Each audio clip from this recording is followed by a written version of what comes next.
নমস্কার, কেমন আছেন সবাই? মিষ্টিপূর্ণ গল্পকথায় নতুন একটি ব্লগে আপনাদের সবাইকে স্বাগতম।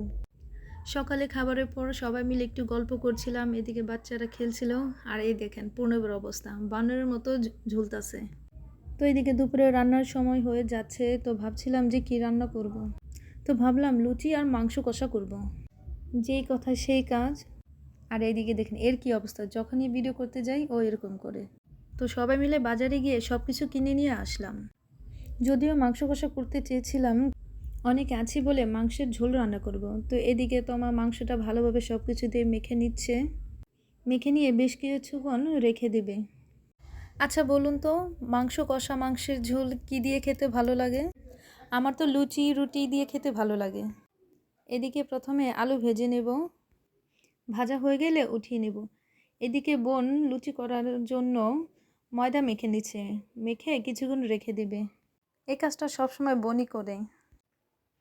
এদিকে মাংস রান্না করার জন্য প্রথমে মশলা কষিয়ে এর মধ্যে মাংস দিয়ে অনেকক্ষণ ভালোভাবে কষাতে হবে। ভালোভাবে কষানো হয়ে গেলে এর মধ্যে ঝোল দিয়ে দিব। আচ্ছা, ঝোল দেওয়ার আগে এভাবে কষা মাংস খেতে কার কার ভালো লাগে? আমার তো খুব ভালো লাগে। তো আমরা সবাই মিলে খেয়ে দেখলাম মাংস কষানোটা কেমন হয়েছে। এটা দারুণ হয়েছিল খেতে। ওরা তো আরও খেতে চেয়েছিল, কিন্তু দেওয়া হয়নি। এখন যদি সব খেয়ে ফেলি পরে কি খাবো? তো এখন ভেজে রাখা আলু দিয়ে দিল।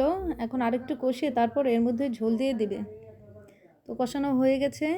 তো ঝোল দিয়ে কিছুক্ষণ রান্না করে নিতে হবে। কি দারুণ লাগছে তা না? কালারটা কিন্তু বেশ হয়েছে। তো এটা আরও কিছুক্ষণ রান্না করে নিতে হবে। বেশি শুকানো যাবে না, একটু ঝোল ঝুলিয়ে রাখা হবে। তো তো মাংসের ঝোল রান্না হয়ে গেছে, এখন এটা নামিয়ে নেব। কি দেখে খেতে ইচ্ছে করছে না আপনাদের? আমার তো খেতে ইচ্ছে করতেছে, কিন্তু কি করার, খেতে তো পারবো না। কারণ এটা ছিল আগের দিনের রান্নার ভিডিও, তো এডিট করা হয়নি বলে দিতে পারিনি। তো এখন বোন লুচি ভেজে নিচ্ছে। তো এগুলো বোনই করে বেশি, কারণ এগুলো আমি ভালোভাবে করতে পারি না। তো কী সুন্দর করে করছে বোন লুচিগুলো, কী সুন্দর ফুলকো ফুলকো লুচি। তো সবাই মিলে অপেক্ষায় আছি কতক্ষণে ভাজা হবে আর কতক্ষণে সবাই মিলে খাবো। গরম গরম লুচি আর মাংসের ঝোল খেতে অসাধারণ হয়েছিল। তো সবাই ভালো থাকবেন, আর ভিডিওটা ভালো লাগলে বেশি বেশি করে লাইক কমেন্ট ও শেয়ার করে দিবেন। টাটা।